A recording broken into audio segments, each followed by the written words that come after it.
आज हम बात करेंगे fluid and electrolyte imbalance. So first topic is hypokalaemia. What is hypokalaemia? तो जब हमारी बॉडी में पोटाशियम का लेवल कम हो जाता है इन ब्लड, उसको हम बोलते हैं hypokalaemia. So normal potassium level is 3.5 to 5.5 milliequivalent per litre. तो जब हमारे बॉडी में 3.5 से कम हो जाता है पोटाशियम का लेवल, तो उसको हम क्या बोलते हैं? हाइपोकलेमिया। तो देखते हैं हम कौन से रीजन से हमारी बॉडी में हाइपोकलेमिया होता है। So the first one is excessive loss due to the diarrhoea and vomiting. जब भी हमें डायरिया और वॉमिटिंग होता है, तब हमारी बॉडी में से फ्लूइड्स और इलेक्ट्रोलाइट बहुत सारे लॉस हो जाते हैं।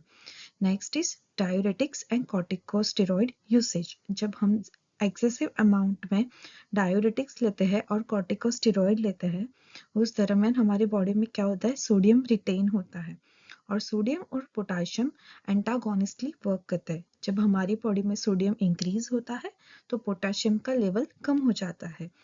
तो this is the one reason for the hypokalaemia. Next is inadequate potassium intake. So जैसे कि हम बेरीज है, फ्रेश ग्रीन लीफी वेजिटेबल्स है, कोकोनट वाटर है, पोटैटोज है, जब हम ये सारे हमारी डाइट में नहीं लेते हैं और इनएडिक्वेट अमाउंट में लेते हैं, तब हमारे बॉडी में क्या होता है? पोटाशियम की कमी हो जाती है। Next is chronic disease like chronic kidney disease. तो क्रॉनिक किडनी डिजीज में क्या होता है कि जो रीएब्सॉर्प्शन की प्रोसेस होती है, वो प्रॉपरली नहीं हो पाती है, तो रीएब्सॉर्प्शन नहीं हो पाता है पोटाशियम का। Next is wound drainage. So mostly हमारी जो जीआई सिस्टम की ड्रेनेज है, अगर उसमें ज़्यादा ड्रेनेज हो रही है, तो हाइपोकलेमिया होने के चांसेस होते हैं, क्योंकि हमारी जीआई सिस्टम एक सेक्रेटरी सिस्टम है और उसमें प्रोफ्यूज ड्रेनेज होता है। So this is the one reason for the hypokalaemia. Next is hyperinsulinism. So क्या होता है हमारी बॉडी में? जब डायबिटीज मेलाइटस होता है, तो हम क्या लेते हैं? इंसुलिन।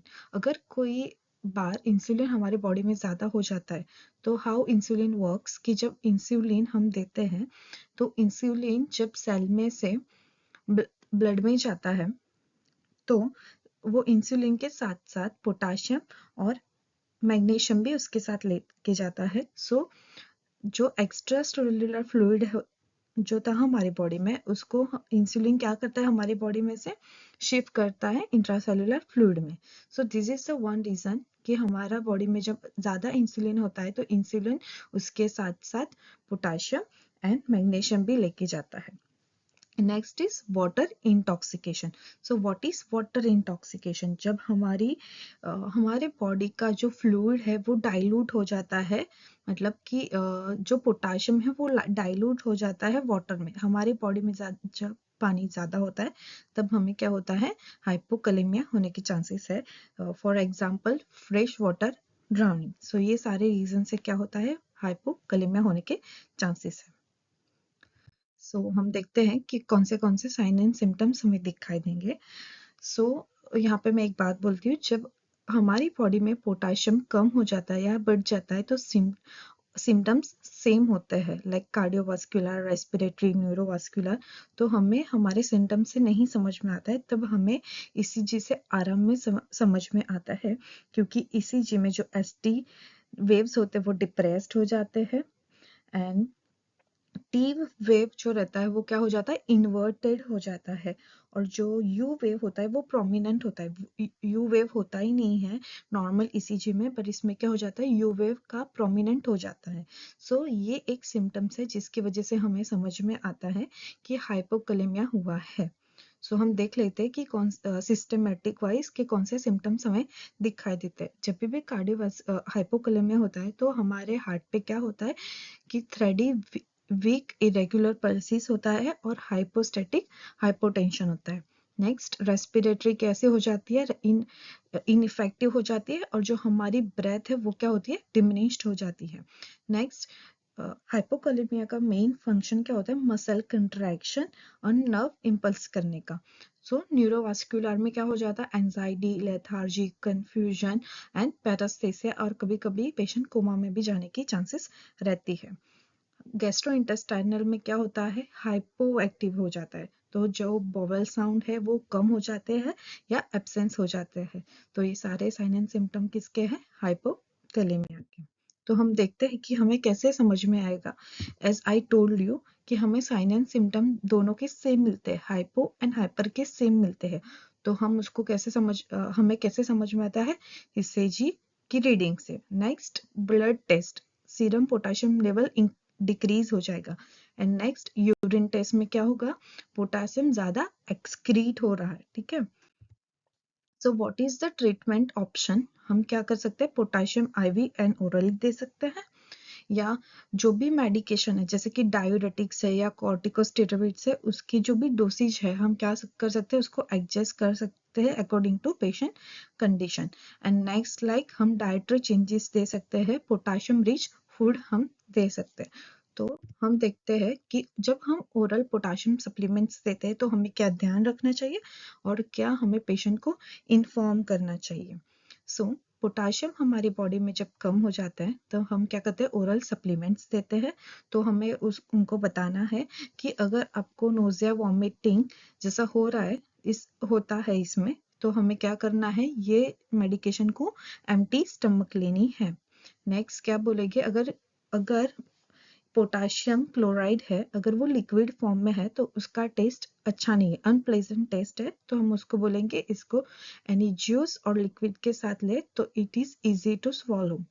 एंड अगर पेशेंट को कोई कंप्लेन है जैसे कि abdominal pain, distension, nausea, vomiting, तो हमें क्या बोलना है? उसको ये मेडिकेशन डिसकंटिन्यू करें। Okay, so next topic is, अगर हम पोटेशियम IV दे रहे हैं तो हमें कौन सी ध्यान देनी चाहिए? पोटेशियम एक क्रिटिकल मेडिकेशन है, हम उसे कभी भी IV पुश, IM और सबक्यूटेनियसली नहीं देते हैं। हम ये मेडिकेशन को ऑलवेज ऑलवेज क्या करते हैं? डाइल्यूट करके ही हम एडमिनिस्ट्रेट करते हैं।